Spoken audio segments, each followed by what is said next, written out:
اعوذ باللہ من الشیطان الرجیم بسم اللہ الرحمن الرحیم قال ما خطبکن اذ راوتن یوسف عن نفسه قلنا حاش للہ ما علمنا علیہ من سوء قالت امرأة العزیز الآن حصحص الحق انا راودته عن نفسه وانه لمن الصادقین صدق اللہ العظیم رب اشرح لی صدری ویسر لی امری واحلل عقدۃ من لسانی یفقہوا قولی ربی یسر ولا تعسر وتمم بالخیر آمین یا رب العالمین۔ سورہ یوسف کی آیت نمبر 51 کی تلاوت میں نے آپ کے سامنے کی ہے اور آیت آپ اسکرین پہ لکھی ہوئی دیکھ رہے ہیں۔ تو آج کے لیکچر میں ہم انشاءاللہ تعالیٰ سورہ یوسف کی آیت نمبر 51 کو گرامیٹیکلی انالائز کرنے کی کوشش کریں گے۔ تو اس آیت کے ہم پہلے 4 حصے کرتے ہیں جو کہ آپ کو اسکرین پہ نظر آ رہے ہیں۔ پہلا حصہ نفسی ہی تک ہے، دوسرا سو تک، تیسرا الحق تک اور چوتھا الصادقین تک۔ اب ہم پہلے حصے کی طرف چلتے ہیں اور پہلے حصے کے الفاظ پر بات کرتے ہیں۔ پہلا حصہ جو ہے وہ ہے قال ما خطبکن اذ راوتن یوسف عن نفسہ۔ اس میں قال فعل ہے، فعل ماضی واحد مذکر غائب کا صیغہ ہے، ما اسم ہے، اس میں استفہام ہے، خطبکن یہ مضاف مضاف الیہ کا مجموعہ ہے جس میں خطب کا لفظ جو ہے وہ مضاف ہے اور یہ امر کے معنی میں، شان کے معنی میں استعمال ہوتا ہے۔ از ظرف ہے اس لیے آپ کو بلو کلر میں نظر آ رہا ہے۔ راوتن اس فعل پر، اس کے مادے پر، اس کے باب پر بہت دفعہ ہم شروع میں بات کر چکے ہیں، تو را واو دال اس کے روٹ لیٹرز آپ کو نظر آ رہے ہیں۔ یوسف اسم ہے، ان حرف ہے، نفس اسم ہے، ہا ضمیر مجرور متصل واحد مذکر غائب کی ہے جو کہ آپ کو کھڑی زیر کے ساتھ نظر آ رہی ہے، اس کی کھڑی زیر کی وجہ آپ اچھی طرح جانتے ہیں۔ تو پہلے حصے کے الفاظ پہ بات ہوگی الحمدللہ۔ دوسرے حصے کے الفاظ پر بات کریں تو قلنا فعل ماضی جمع مؤنث غائب کا صیغہ ہے۔ حاشا للہ میں حاشا یہ اسم ہے اور اس پہ بھی پہلے ہم آیت نمبر 31 میں بات کر چکے ہیں۔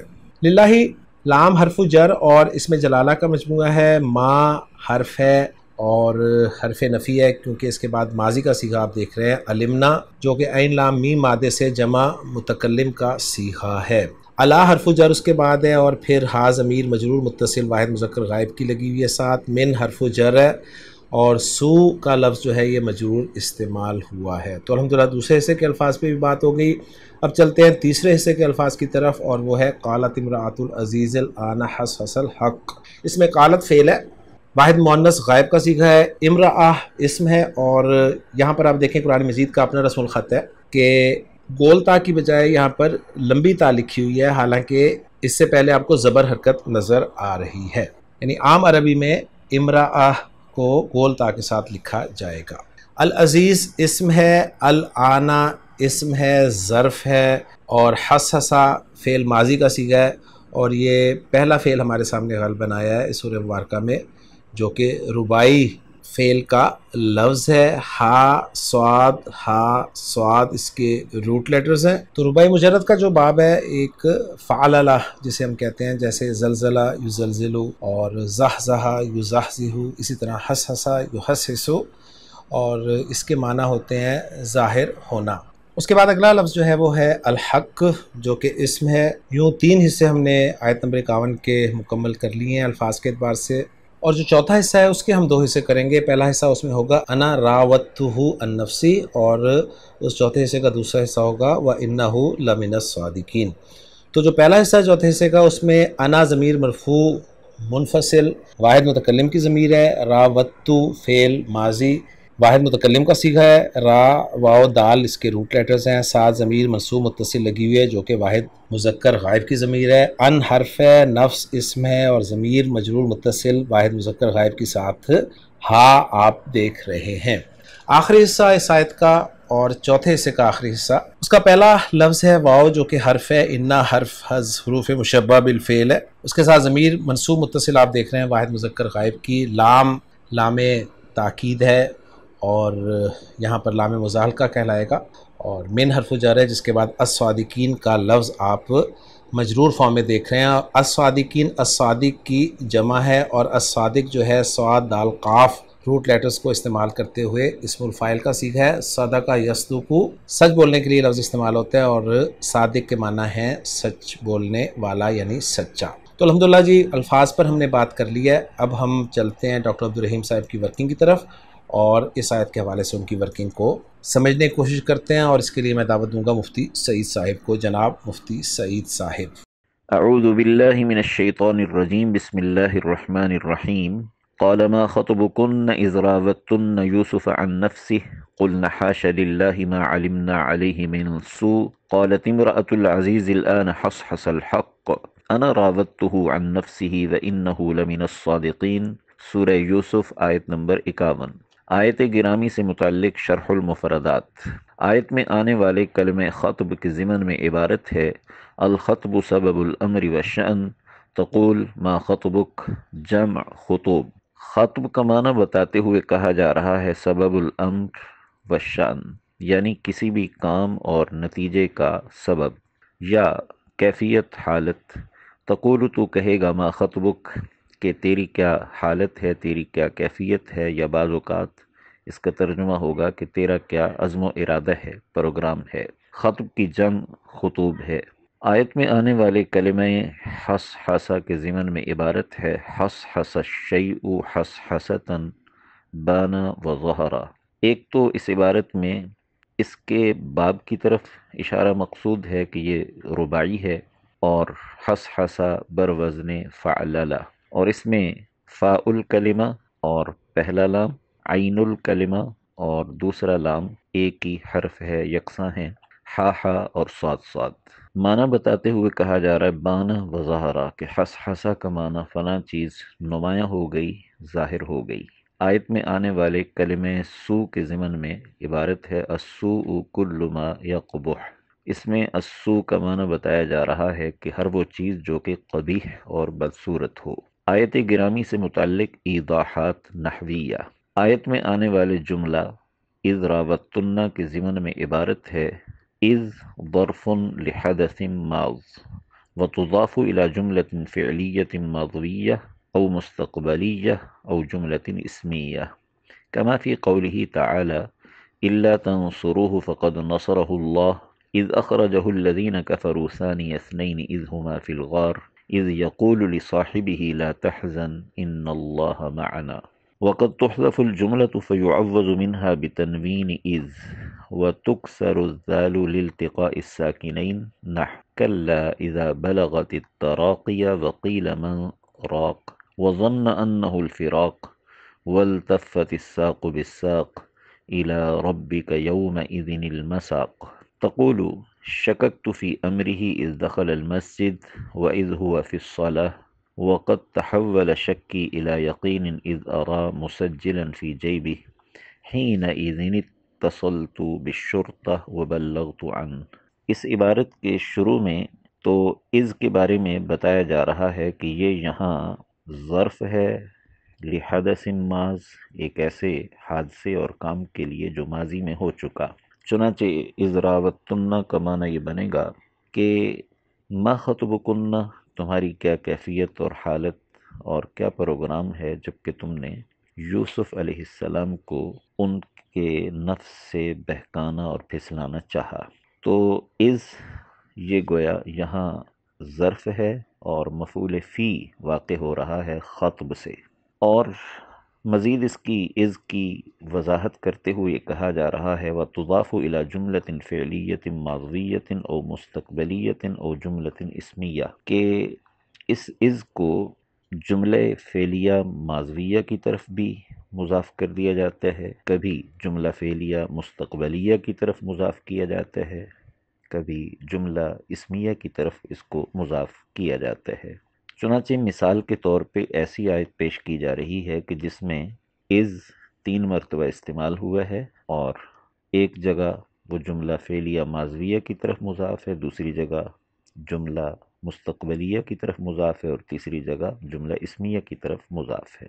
مثال ہے الا تنصروه فقد نصره اللہ اذ اخرجہ الذین کفروا ثانی اثنین اذ ہما فی الغار اذ یقول لصاحبہ لا تحزن ان اللہ معنا. ترجمہ آیت کا یہ ہے کہ اے لوگو، اگر تم ان کی یعنی پیغمبر صلی اللہ علیہ وسلم کی مدد نہ کرو تو یقیناً اللہ ان کی مدد کر چکے ہیں جبکہ ان کو کافروں نے گھر سے نکالا یا نکلنے پہ مجبور کیا، جبکہ وہ 2 میں دوسرے تھے، جبکہ وہ غار میں تھے، جبکہ وہ اپنے ساتھی کو کہہ رہے تھے لا تحزن، کہ پریشان نہیں ہونا، ان اللہ معنا، یقیناً اللہ ہمارے ساتھ ہے۔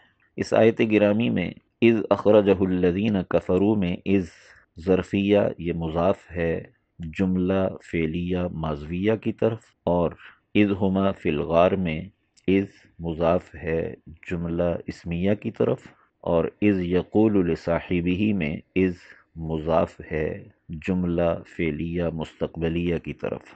تو تینوں مثالیں ایک ہی آیت میں موجود ہیں۔ آگے یہ بتایا جا رہا ہے کہ اس از میں سے بعض اوقات جملہ مضاف الیہ کو حذف کر دیا جاتا ہے، اور حذف مضاف الیہ کے عوض میں از کی زال پر تنوین لائی جاتی ہے، اور پھر یہ بھی بعض اوقات ہوتا ہے کہ اس تنوین کو جب آگے ملاتے ہیں تو تنوین کے تلفظ میں پیدا ہونے والے نون ساکن کو کسرہ دے دیا جاتا ہے، اس لیے کہ آگے جو اسم ہوتا ہے جس کے ساتھ ایزن کی تنوین کو ملایا جا رہا ہوتا ہے تو اس کا پہلا حرف بھی ساکن، اور یہ تنوین کی شکل میں جو نون ساکن ہے یہ بھی ساکن، التقاء ساکنین کی وجہ سے اس تنوین کے نون ساکن کو کسرہ دے دیا جاتا ہے۔ چنانچہ اس سلسلے کی مثال ہے کلا اذا بلغت التراقی وقیل من راق وظن انہ الفراق والتفت الساق بالساق الى ربک یومئذ المساق۔ کلا ہرگز نہیں، اذا بلغت التراقی کہ جب جان ہنسلیوں تک پہنچ جائے، وقیل اور کہا جائے من راق کون ہے دم جھاڑ پھونک کرنے والا، وظن اور وہ شخص گمان کرے انہ الفراق کہ یہ وقت تو جدائی کا ہے، والتفت الساق بالساق اور پنڈلی پنڈلی سے لپٹ گئی، الی ربک یومئذ المساق تیرے رب ہی کی طرف اس دن لوٹنا ہے۔ تو آخری آیت میں یوم اذن میں کلمہ اذن اصل میں از ہے، از ظرفیہ، اور اس کے بعد کوئی جملہ یہاں ہونا چاہیے تھا لیکن جملے کو حذف کر کے تنوین کو اس کے عوض میں لایا گیا۔ اب اس یوم اذن کی اس زال منون کو جب ہم آگے ملا کر پڑھیں گے تو پڑھنے میں یوں آئے گا الی ربک یومئذ المساق۔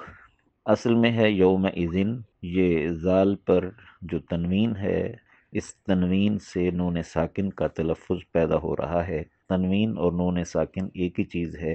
اس نون ساکن کو جب ہم آگے ملائیں گے تو المساق کا جو لام ہے وہ بھی ساکن، تو ادھر نون ساکن وہاں لام ساکن، التقاء ساکنین کی وجہ سے پہلے ساکن کو حرکت دینا ضروری ہو جائے گا، اور یہاں جو حرکت دی جائے گی اس تنوین سے پیدا ہونے والے نون ساکن کو وہ حرکت کسرہ دی جائے گی، اس ضابطے کے مطابق کہ الساکن اذا حرک حرک بالکسر، کہ جب ساکن کو کسی ضرورت کی وجہ سے حرکت دینی پڑے تو حرکت کسرہ دی جاتی ہے۔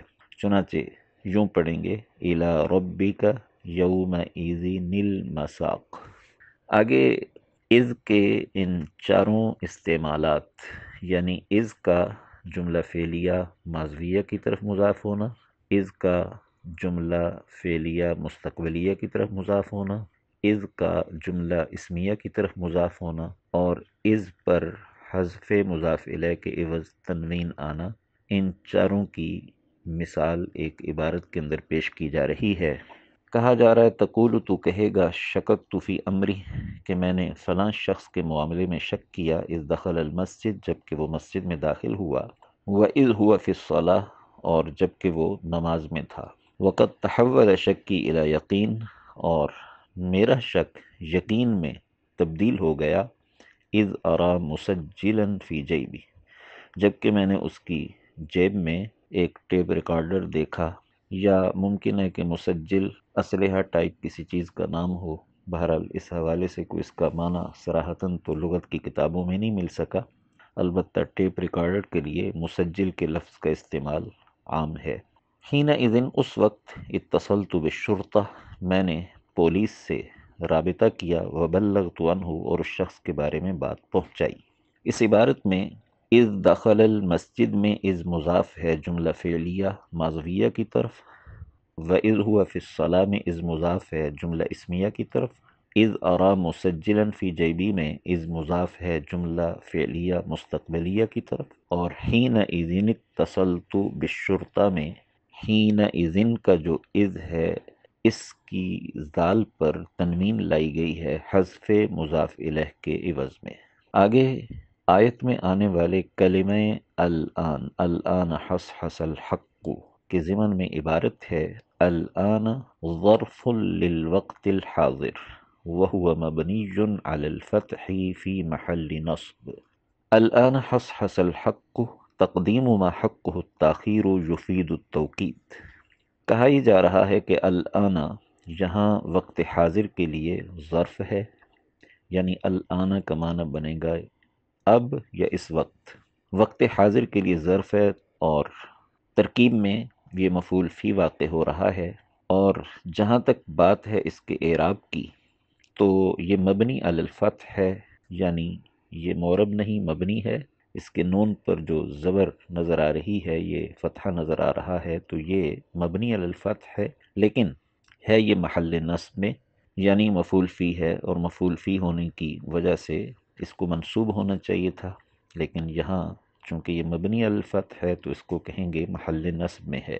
باقی الآن حصحص الحق میں اصل ترتیب تو یہ تھی حصحص الحق الآن، لیکن الآن جو کہ مفعول فی ہے اسے فعل پر مقدم کر دیا گیا، تو اس تقدیم کا فائدہ یہ بتایا جا رہا ہے کہ تقدیم ما حقہ التاخیر یفید التوکید، کہ وہ کلمہ کہ جس کا حق تو تاخیر ہو، بعد میں لایا جانا، لیکن اس کو مقدم کر دیا جائے، پہلے لایا جائے، تو یہ توکید کا فائدہ دیتا ہے۔ توکید سے مراد حصر بھی ہو سکتا ہے کہ یہ حصر کا فائدہ دیتا ہے۔ الآن حصحص الحق کا ترجمہ یہ بنے گا کہ اب اور اس وقت حق نمایاں ہو گیا، ظاہر ہو گیا، یعنی یہی وقت ہے حق کے نمایاں ہونے کا۔ آیت میں آنے والے کلمہ من سو کے ضمن میں عبارت ہے ہذہ من الزائدہ، کہ من سو پر جو من داخل ہے یہ من زائدہ ہے، اور اس من کے بغیر بھی جملہ ہو سکتا تھا ما علمنا علیہ سوءا، لیکن من اس نکرہ کی نکارت میں اضافے کے لیے لایا گیا ہے۔ معنی میں تو اس کا کردار موجود ہے، لیکن لفظوں میں اگرچہ کردار اس کا اس درجے میں نمایاں تو ہے کہ یہ جر دے رہا ہے، لیکن اگر یہ نہ بھی ہو تب بھی جملہ مکمل ہو سکتا تھا۔ تو اس آیت کے ضمن میں جو شرح المفردات کی گئی ہے یا ایضاحات نحویہ بتائی گئی ہیں، اس میں ایک چیز تسامح کے درجے میں سامنے آ رہی ہے کہ کلمہ سو پہلے ہے، حصحصا بعد میں ہے، لیکن شرح المفردات میں بھی حصحصا کو مصنف نے سو پر مقدم کر کے اس کے بارے میں شرح بیان کی، اور ایضاحات نحویہ میں بھی الآن کو مقدم کیا گیا ہے اور من سو کو بعد میں رکھا گیا ہے، جبکہ آیت کے اندر سو کا لفظ پہلے ہے، الآن بعد میں ہے۔ بہرحال یہ ترتیب ذرا الٹ ہو گئی، اب اس میں کوئی حکمت ہے یا چشم پوشی ہوئی ہے یہ اللہ ہی بہتر جانتا ہے۔ الحمدللہ مفتی سعید صاحب کی زبانی آپ نے آیت نمبر 51 سمجھ لی، جو کہ ڈاکٹر عبدالرحیم صاحب نے شرح المفردات اور ایضاحات النحویہ کے تحت ذکر کی۔ اب ہم چلتے ہیں اس آیت کے اعراب کی طرف، اور اس میں جو ہم نے پہلا جملہ بنایا تھا قال ما خطبکن اذ راوتن یوسف عن نفسہ، اس کو انالائز کرنے کی کوشش کرتے ہیں۔ قال فعل ہے، آگے ہمیں مرفوع اسم کوئی نظر نہیں آ رہا، لہٰذا ہوا ضمیر جو اس کے اندر ہے، ضمیر مرفوع متصل، وہ اس کا فاعل قرار دے دیں گے۔ مفعول بھی جو ہے وہ ما سے شروع ہو جائے گا اور عن نفسہ تک اسے ہم لے کر جائیں گے۔ اب ہم مفعول بھی کو انالائز کرتے ہیں جسے ہم مفعول القول بنائیں گے۔ اس میں ما مبتدا ہے، اس میں استفہام، اس میں ہم پہلے بات کر چکے ہیں، یہ مبتدا بن جائے گا، اور اس کے لیے اب خبر جو آ رہی ہے وہ ہے خطبکن۔ خطبکن مضاف مضاف الیہ کا مجموعہ ہے، اور یہ مضاف مضاف الیہ جو ہے یہ خبر بن رہا ہے ما مبتدا کے لیے۔ اس کے بعد آگے آ رہا ہے از، جو کہ ظرف ہے، اور ظرف کے بعد ہم جانتے ہیں مضاف الیہ ہوتا ہے، اور یہاں پر مضاف الیہ جو ہے وہ جملے کی صورت میں آ رہا ہے، اور وہ ہے راوتن یوسف عن نفسہ۔ اس میں راوتن فعل با فاعل ہے، تنہ ضمیر مرفوع متصل اس کا فاعل ہو جائے گا، اور یوسف مفعول بھی اس لیے منصوب ہے، عن نفسہ جار مجرور کا مجموعہ یہ راوتن فعل کے متعلق ہو جائے گا، اور راوتن فعل اپنے فاعل، اپنے مفعول بھی اور اپنے متعلق سے مل کر جملہ فعلیہ ہو کر محلاً مجرور مضاف الیہ ہو جائے گا اس ظرف کے لیے، اور اس ظرف اپنے مضاف الیہ سے مل کر یہ متعلق ہو جائے گا خطب کنہ کے۔ اب یہاں پر جو سوال پیدا ہوگا کہ یہ خطب کنہ کے متعلق کیسے ہو رہا ہے، تو یہاں پر جو ذکر کیا گیا ہے وہ یہ کیا گیا ہے کہ یہ خطب کنہ کے متعلق اس لیے ہے کہ خطب کنہ جو ہے وہ فعل کے معنی میں ہے، اور کیا فعل کے معنی یہاں پر بن رہے ہیں؟ یہاں پر فعل کے معنی بن رہے ہیں ما فعلتن یا ما اردتن بہ فی ذالک الوقت، تو گویا یہ مفہوم جو ہے یہاں پر سمجھا گیا ہے۔ اور یہ میں نے آپ کے سامنے محی الدین درویش صاحب کی جو کتاب ہے اس سے ٹیکسٹ لیا ہے، جو کہ آپ اس وقت اسکرین پر دیکھ رہے ہیں۔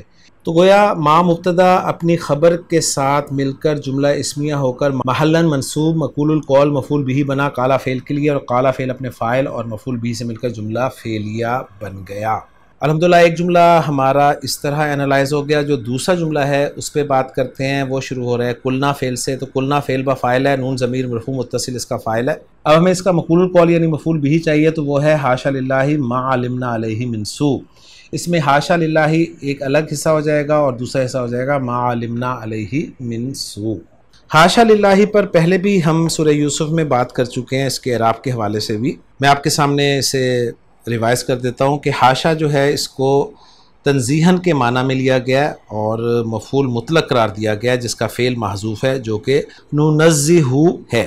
ننزہ فعل اپنے فاعل جو کہ نحن ضمیر مرفوع متصل ہے اس کا مجموعہ ہے، اور للہ جار مجرور ہے، اور اس کو تنزیہاً کا حال قرار دیا گیا ہے۔ گویا کچھ جملہ یوں تھا کہ ننزہ تنزیہاً للہ، اور پھر فعل اپنے فاعل اپنے مفعول مطلق سے مل کر جملہ فعلیہ ہو کر، میں ایک جگہ دیکھ رہا تھا کہ اس کو جملہ معترضہ بنایا گیا ہے حاشا للہ کو، اور جو دوسرا جملہ ہے اس کو الگ سے پھر انالائز کر دیا گیا ہے۔ تو یہ آسان ترکیب تھی جو میں نے آپ کے سامنے الحمدللہ رکھ دی ہے۔ اب جو دوسرا جملہ ہے ما علمنا علیہ من سوء، یہ آسان ہے۔ ما حرف ہے، حرف نفی ہے، علمنا فعل با فاعل ہے، نا ضمیر مرفوع متصل اس کا فاعل ہے، اور علیہ جار مجرور کا مجموعہ ہے جو متعلق ہو جائیں گے علمنا فعل کے، اور من سوء میں من حرف جر زائد ہے، یہاں پر ذہن میں رکھیے گا۔ اور حرف جر من کب زائد ہوتا ہے یہ آپ جانتے ہیں کہ کلام جو ہے وہ منفی ہو اور نکرہ پر یہ داخل ہوتا ہے، تو دونوں صورتیں آپ کو یہاں پر نظر آ رہی ہیں۔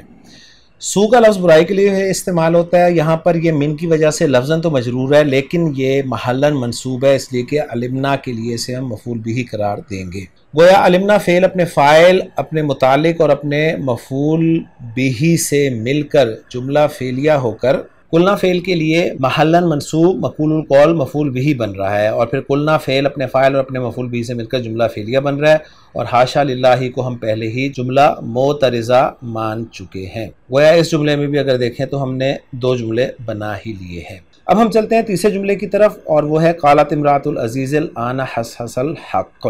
اس میں قالت فعل ہے اور امرأۃ العزیز مضاف مضاف الیہ ہو کر فاعل ہو گیا قالت فعل کے لیے۔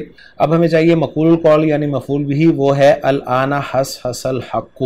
اس میں الآن جو ہے ظرف ہے اور مفعول فی مقدم ہو جائے گا، یہ حصحص فعل ہے جس کا فاعل الحق ہے، گویا فعل اپنے فاعل اور مفعول فی مقدم سے مل کر جملہ فعلیہ ہو کر مقول القول محلاً منصوب مفعول بھی بنا قالت فعل کے لیے، اور قالت فعل اپنے فاعل اور مفعول بھی سے مل کر جملہ فعلیہ بن گیا۔ گویا یہ حصہ بھی مکمل ہو گیا۔ اب جو آخری حصہ ہے جس کے ہم نے دو حصے کیے تھے، اس میں پہلا حصہ ہے انا راودتہ عن نفسہ۔ اس میں انا ضمیر مرفوع منفصل مبتدا ہے جس کی خبر آ رہی ہے جملہ فعلیہ جو کہ راودتہ عن نفسہ کی صورت میں آپ دیکھ رہے ہیں۔ اس خبر کو انالائز کریں تو اس میں راودتہ فعل با فاعل ہے، تا ضمیر مرفوع متصل اس کا فاعل ہے، ہا ضمیر منصوب متصل اس کا مفعول بھی ہے، اور ان نفسہ جار مجرور کا مجموعہ ہے، اور یہ متعلق ہے راودتہ فعل کے لیے۔ راودتہ فعل اپنے فاعل اپنے مفعول بھی اور اپنے متعلق سے مل کر جملہ فعلیہ ہو کر محلاً مرفوع خبر بن رہا ہے انا مبتدا کے لیے، اور انا مبتدا اپنی خبر سے مل کر جملہ اسمیہ بن رہا ہے۔ اور آخری جملہ اس آیت کا وہ ہے وَإِنَّهُ لَمِنَ الصَّادِقِينَ۔ اس میں واو کو ہم عاطفہ قرار دیں گے، انا حرف حروف مشبہ بالفعل ہے، اس کا اسم آپ ساتھ ہی دیکھ رہے ہیں ضمیر منصوب متصل واحد مذکر غائب کی ضمیر ہے، اور خبر جو ہے اس کی جگہ پر جار مجرور آ رہا ہے جو کہ من الصادقین ہے، اور اس خبر پر لام تاکید لام مزالقہ بھی داخل ہوا ہے۔ من الصادقین جار مجرور کا مجموعہ ہے، اس کے الفاظ پر ہم پہلے ہی بات کر چکے ہیں، اور پھر انا اپنے اسم اور خبر سے مل کر جملہ اسمیہ بن رہا ہے۔ گویا آیت نمبر 51 کے جتنے بھی جملے بنتے تھے وہ ہم نے الحمدللہ ثم الحمدللہ انالائز کر لیے ہیں۔ محمود صافی صاحب کی ورکنگ میں ان جملوں کا اعراب جو ہے وہ ایک نظر دیکھ لیتے ہیں۔ پہلا جملہ جو ہے قالا سے شروع ہو رہا ہے، اس کو انہوں نے لا محل لا استنافیہ قرار دیا ہے۔ ما خطبکنا محلاً منصوب مقول قول قرار دیا ہے۔ راوتنا محلاً مجرور مضاف الیہ قرار دیا ہے۔ قلنا سے جملہ جو شروع ہو رہا ہے اس کو انہوں نے استناف بیانی قرار دیا ہے۔ حاشا للہ کو انہوں نے لا محل لا اعتراضیہ دعائیہ قرار دیا ہے۔ ما علمنا محلاً منصوب مقول قول، اور قالت امرأۃ العزیزی سے جو جملہ شروع ہو رہا ہے وہ مستانفہ قرار دیا ہے، اور حس الحق کو محلاً منصوب مقول قول قرار دیا ہے۔ انا راوتہ والا جملہ جو ہے انہوں نے اس کو لا محل لا استناف بیانی قرار دیا ہے، اور راوتہ والا جملہ جو ہے یہ انہوں نے انا مبتدا کے لیے محلاً مرفوع خبر قرار دیا ہے، اور آخری جملہ اس آیت کا انہ لمن الصادقین اس کو انہوں نے معطوفہ قرار دیا ہے، جملہ معطوفہ، اور اس کا بھی کوئی اعراب نہیں قرار دیا۔ تو الحمدللہ محمود صافی صاحب کی ورکنگ بھی ہمارے سامنے آ جاتی ہے۔ اب ہم دیکھتے ہیں اس آیت کا ترجمہ، اور وہ ہے کہ قالا اس نے کہا ما خطبکنا تمہارا کیا معاملہ تھا۔ میں نے جیسے کہا تھا نا خطبو یہاں پر شان کے معنی میں امر کے معنی میں استعمال ہوا ہے، اور اذ راوتن یوسف عن نفسہ جب تم نے یوسف کو اس کے نفس سے پھسلایا، قلنا انہوں نے کہا حاشا للہ اللہ کی پناہ، ما علمنا علیہ من سوء ہم نے اس پر کوئی برائی معلوم نہیں کی۔ قالت امرأۃ العزیز عزیز کی بیوی نے کہا الآن حس حس الحق اب حق خوب ظاہر ہو گیا، انا راوتہ عن نفسہ میں نے ہی اسے اس کے نفس سے پھسلایا تھا، وَإِنَّهُ لَمِنَ الصَّادِقِينَ اور بلا شبہ وہ یقیناً سچوں سے ہے۔ تو الحمدللہ جی آیت نمبر 51 ہماری مکمل ہو گئی ہے۔ انشاءاللہ اگلے لیکچر میں اگلی آیت کے ساتھ آپ سے ملاقات ہوگی۔